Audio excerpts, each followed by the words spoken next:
नमस्कार दोस्तों, मैं विकास भारद्वाज एक बार फिर आप सभी का मेरे इस वीडियो में स्वागत करता हूं।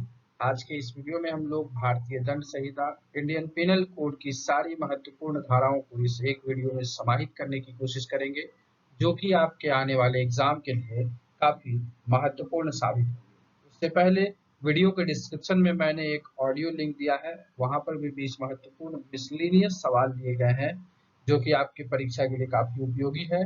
तो डिस्क्रिप्शन जरूर विजिट करिएगा और उसे जरूर सुनिएगा। चलिए देखते हैं। सबसे पहले हम ओवरव्यू देखेंगे। ओवरव्यू में क्या, इस अधिनियम का नाम भारतीय दंड संहिता 1860 है। इसमें कुल 23 अध्याय हैं, कुल 511 धाराएं हैं और यह संपूर्ण भारत में लागू है जब से अनुच्छेद 370 हटा दिया गया है। पहले यह जम्मू कश्मीर को छोड़ के पूरे भारत में लागू होता था, अब यह संपूर्ण भारत में लागू है और इसकी लागू होने की तिथि है 1 जनवरी 1862। तो यह वीडियो अगर अच्छा लगे तो लाइक करिए, साथ ही साथ चैनल पहली बार आए हैं तो सब्सक्राइब कर लीजिएगा और वीडियो को शेयर जरूर कर दीजिएगा। वीडियो लंबा है, वीडियो के अंत तक जरूर बने रहिएगा, आपके लिए सारा समय उपयोगी साबित होगा। पहला सवाल साधारण स्पष्टीकरण किस अध्याय में वर्णित है? General explanation is described in which section, in which chapter? तो चैप्टर 3 में यह वर्णित है, अध्याय 3 में। अगला है सरकार का सेवक किस धारा में परिभाषित है? Servant of government is defined in which section? इसका सही उत्तर है दोस्तों सेक्शन 14 में यह वर्णित है। अगला सवाल है भारत किस धारा में परिभाषित है? India is defined in which section? तो ये सेक्शन 18 में भारत परिभाषित है। और लोक सेवक किस धारा में परिभाषित है? Public servant is defined in which section? Section 21 में। मोस्ट इंपॉर्टेंट लोक सेवक आपके एग्जाम में आएगा। चलते हैं आगे। अगला है जंगम संपत्ति किस धारा में परिभाषित है? Movable property is defined in which section? सही उत्तर है सेक्शन 22 में। दस्तावेज किस धारा में वर्णित है? Document is defined in which section? तो इसका उत्तर है दोस्तों सेक्शन 29 में यह वर्णित है। अगला इंपॉर्टेंट है इलेक्ट्रॉनिक अभिलेख किस धारा में वर्णित है? क्योंकि इलेक्ट्रॉनिक की दुनिया आ गई है, हो सकता है डॉक्यूमेंट की जगह आपको electronic record is described in which section, ये सवाल पूछा जा सके। सही उत्तर है दोस्तों सेक्शन 29 के ए में यह वर्णित है। मूल्यवान प्रतिभूति किस धारा में वर्णित है? Valuable security is defined in which section? Answer है इसका सेक्शन 30 में डिफाइंड है। चलते हैं आगे, देखते हैं अगला सवाल। अगला सवाल है व्यक्तिगत प्रतिरक्षा में की गई बात अपराध नहीं है, किस धारा में वर्णित है? Act done in the exercise of the right of private defence is not offence या not an offence is described. इसका आंसर है दोस्तों सेक्शन 96 में यह डिस्क्राइब किया गया है कि व्यक्तिगत प्रतिरक्षा में की गई कोई बात अपराध है। अगला सवाल है कार्य जिनके विरुद्ध व्यक्तिगत प्रतिरक्षा का कोई अधिकार नहीं है किस धारा में वर्णित है?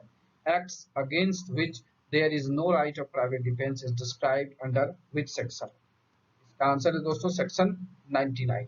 अगर आप इन सारी धाराओं को डिटेल में देखना चाहते हैं तो डिस्क्रिप्शन में प्लेलिस्ट है आईपीसी का, आप वहां पर जरूर विजिट करिएगा। चलते हैं आगे। शरीर के प्राइवेट प्रतिरक्षा में मृत्यु कब कारित की जा सकती है, किस धारा में वर्णित है? When right of private defense of body extend to death described under which section? इसका आंसर है दोस्तों सेक्शन 100। अगला सवाल है संपत्ति के प्राइवेट प्रतिरक्षा में मृत्यु कब कारित की जा सकती है, किस धारा में वर्णित है? When right of private defense of property extends to death described under which section? इसका सही उत्तर है दोस्तों सेक्शन 103 103 में यह वर्णित है। चलते हैं आगे। अगला सवाल दुष्प्रेरण किस धारा में परिभाषित है? Abetment is defined in which section? तो सेक्शन 107 107 में यह डिफाइंड है। और आपराधिक षड्यंत्र किस धारा में परिभाषित है? Criminal conspiracy is defined in which section?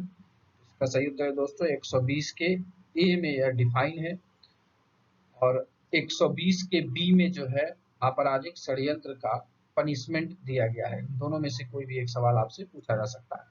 आगे देखते हैं राजद्रोह किस धारा में वर्णित है? Sedition is described in which section? तो ये है सेक्शन 124 ए में।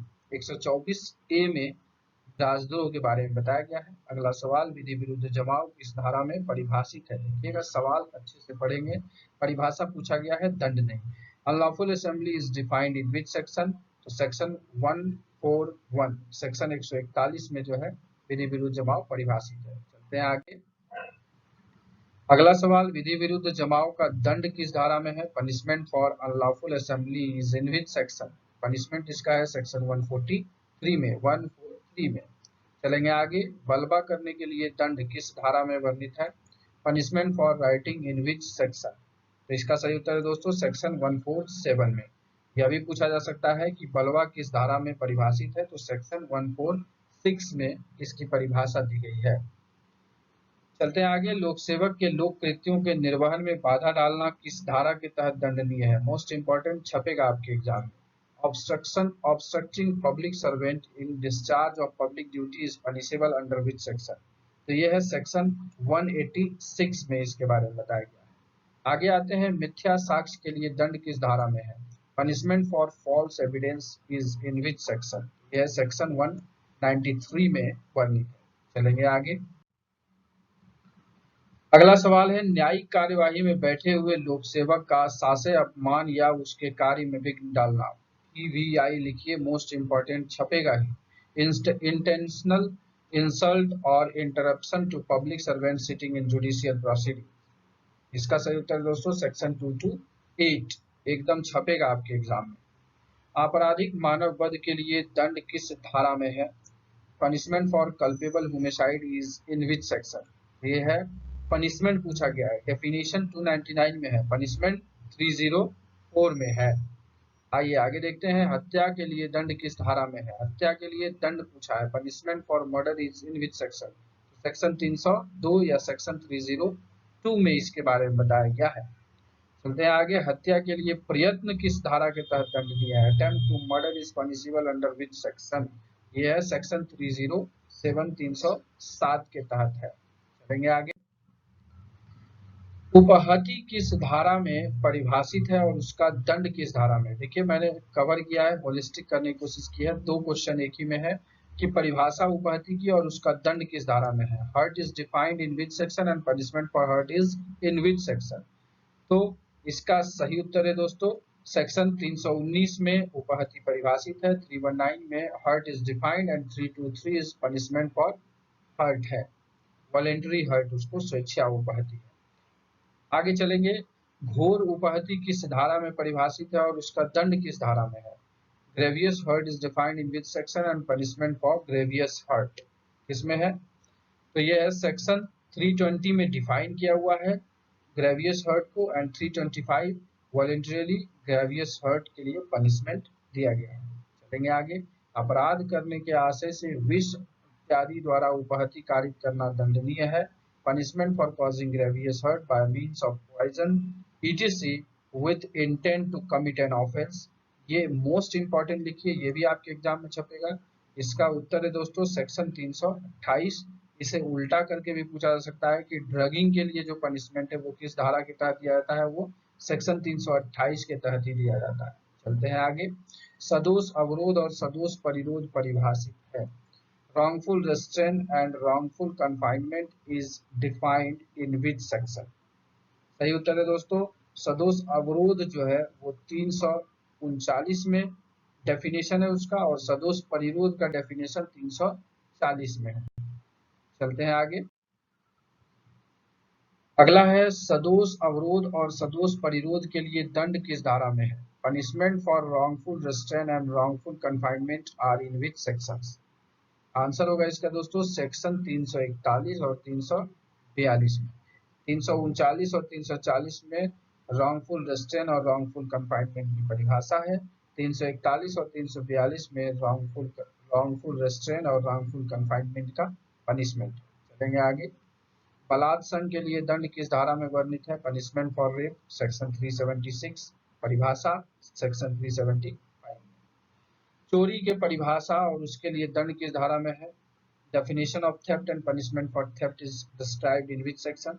इसका है सेक्शन 378 में डेफिनेशन है थेफ्ट की, एंड 379 पनिशमेंट फॉर थेफ्ट। एक सवाल यहाँ से और भी बनता है कि चोरी के लिए कितने तत्वों का आवश्यक है, कितने तत्वों का होना आवश्यक है? तो 5 तत्वों का होना आवश्यक है, ये सवाल भी पूछा जा सकता है। चलते हैं आगे। उद्यापन और उद्यापन के लिए दंड किस धारा में वर्णित है? Extortion and punishment for extortion is described in which section? Extortion define है 383 में एंड पनिशमेंट है उसका 384 में। चलेंगे आगे। अगला सवाल है लूट और लूट के लिए दंड किस धारा में वर्णित है? Robbery and punishment for robbery is described in which section? इसका आंसर है दोस्तों सेक्शन 390 में रॉबरी डिफाइन है एंड 392 में इसका पनिशमेंट है। आगे देखते हैं डकैती और डकैती के लिए दंड किस धारा में है? डकैती एंड पनिशमेंट फॉर डकैती डिस्क्राइब्ड इन विच सेक्शन? इसका सही उत्तर है दोस्तों 391 में डकैती परिभाषित है, मतलब डेफिनेशन है इसका, और 395 में जो है इसका पनिशमेंट दिया गया है। 391 में डकैती डिफाइन है एंड 395 में इसका पनिशमेंट है। चलेंगे आगे। लूट करने का प्रयत्न के लिए दंड किस धारा में है? Punishment for attempt to commit robbery. सही उत्तर है दोस्तों इसका सेक्शन 393 में इसके बारे में बताया गया है। चलते हैं आगे। डकैती करने के लिए तैयारी करना किस धारा में दंडनीय है? Punishment for making preparation to commit dacoity. Answer is 399। 399 में डकैती करने के लिए तैयारी करने के लिए दंड। चलेंगे आगे। अगला है डकैती करने के प्रयोजन से एकत्र होना किस धारा में दंडनीय है? Punishment for assembling for purpose of committing dacoity is punishable in which section? सही उत्तर है दोस्तों इसका सेक्शन 402 में इसके बारे में बताया गया है। अगला सवाल संपत्ति का बेईमानी से दुर्विनियोग किस धारा में दंडनीय है? Dishonest misappropriation of property is punishable in which section? Section 403 में इसके बारे में बताया गया है। चलते हैं आगे। आपराधिक न्यास भंग किस धारा में परिभाषित है और दंड किस धारा में है? Criminal breach of trust is defined in which section and it's punishment? इसमें है तो क्रिमिनल ब्रीच ऑफ ट्रस्ट है वो 405 में डिफाइन किया गया है एंड 406 में इसका पनिशमेंट है। 405 सेक्शन 405 में डिफाइन किया गया है, 406 में इसका पनिशमेंट है। अगला है चुराई हुई संपत्ति परिभाषित है और उसके लिए दंड वर्णित है। Stolen property is defined and punishment for stolen property described in which section? सही उत्तर है दोस्तों 410 में इसका परिभाषा है, 410 में डेफिनेशन है एंड 411 में इसका पनिशमेंट है। चलते हैं आगे। छल की परिभाषा और उसके लिए दंड किस धारा में वर्णित है? Definition of cheating and it's punishment is described in which section? इसका सही उत्तर है दोस्तों सेक्शन 415 में, 415 में डेफिनेशन एंड 417 में इसका चीटिंग का पनिशमेंट है। रस्टी और रस्टी के लिए दंड किस धारा में वर्णित है? Definition of mischief and punishment for mischief is described in which section?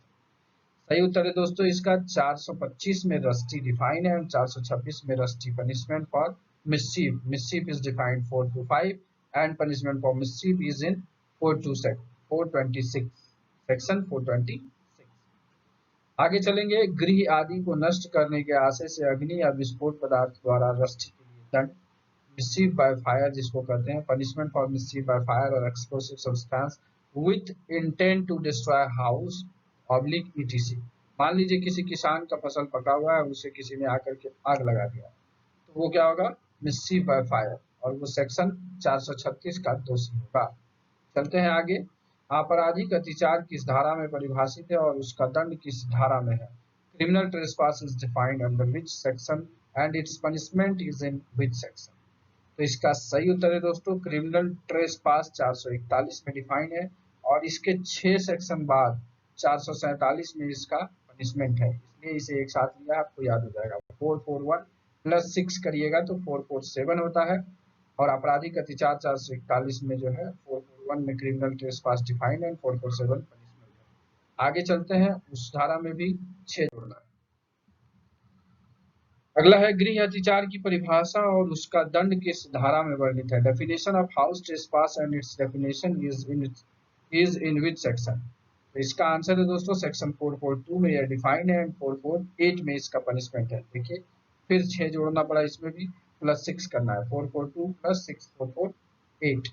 आगे आते हैं गृह भेदन की परिभाषा और उसका दंड किस धारा में वर्णित है? Definition of house breaking and its definition is in which section? इसमें क्या है? 13 जोड़ना है, तो सॉरी 445 में, सेक्शन 445 में जो है इसका डेफिनेशन है गृह विभेदन का और उसमें 8 जोड़ेंगे तो 453 में इसका पनिशमेंट है, 453 में पनिशमेंट है। तो पहले 2 बार 6 जुड़ा, अब इस बार 8 जुड़ा। आगे चलते हैं। गृह आदि को नष्ट करने के आशय से अग्नि या विस्फोट पदार्थ द्वारा रस्टी के लिए दंड किस धारा में वर्णित है? Punishment for mischief by fire और explosive substance with intent to destroy house etc। ये किसमें है? सेक्शन 436 में वर्णित है। चलते हैं आगे। आपराधिक अत्याचार किस धारा में परिभाषित है? Criminal trespass is defined under which section? तो ये है सेक्शन 441 में इसका डेफिनेशन दिया गया है। आगे देखते हैं मानहानि की परिभाषा और उसके लिए दंड किस धारा में वर्णित है? Definition of defamation and punishment for defamation is describe. तो ये है सेक्शन 499 में इसका क्या किया है? डेफिनेशन है फॉर डिफेमेशन मानहानि का एंड 500 में इसका पनिशमेंट। आपराधिक अभित्रास की परिभाषा और उसका दंड किस धारा में वर्णित है? Definition of criminal intimidation and punishment for criminal intimidation is describe. ये सेक्शन 503 में इस क्रिमिनल इंटिमिडेशन जो आपराधिक अभित्रास है इसको परिभाषित किया गया है, उसका पनिशमेंट 506 में वर्णित है। आगे है लोक शांति भंग कराने को प्रकोपित करने के आशय से शासक अपमान के लिए दंड। Punishment for intentional insult with intent to provoke breach of peace. ठीक है, ब्रीच ऑफ द पीस। ये है सेक्शन 504 में इसके बारे में बताया गया है। लोक शांति भंग कराने को प्रकोपित करने के आशय से शासक अपमान के लिए दंड। और आज के वीडियो का अंतिम सवाल, आजीवन कारावास या अन्य कारावास से दंडनीय अपराधों को करने के लिए प्रयत्न के लिए दंड। Punishment for attempting to commit offences punishable with imprisonment for life और अदर इम्प्रिजनमेंट। ये किसमें है? ये सेक्शन 511 में डिफाइन है।